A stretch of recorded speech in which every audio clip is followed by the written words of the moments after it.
விரல் மூட்டுகளை நெரிப்பதால் சத்தம் உருவாவது எப்படி? விரல் மூட்டுகளை சுற்றியுள்ள இரண்டு எலும்புகளுக்கு இடையே உள்ள திரவப் பொருளில் உருவாகும் ஒரு குமிழி வெடிப்பதன் காரணமாகவே இந்த சத்தம் உண்டாகிறது.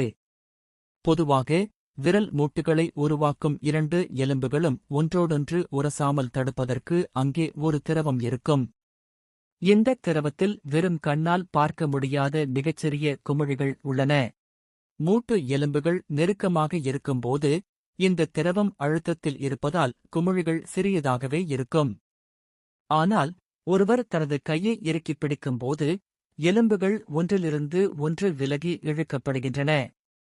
இதனால் அந்தச் சிறிய குமிழிகள் ஒன்றிணைந்து ஒரு பெரிய குமிழியை உருவாக்குகின்றன. பின்னர் கையை அசைக்கும்போது அழுத்தம் மாறுகிறது. இது அந்த பெரிய குமிழியை வெடிக்கச் செய்கிறது. இதுவே ஒரு உரத்த சடக் என்ற சத்தத்தை உருவாக்குகிறது.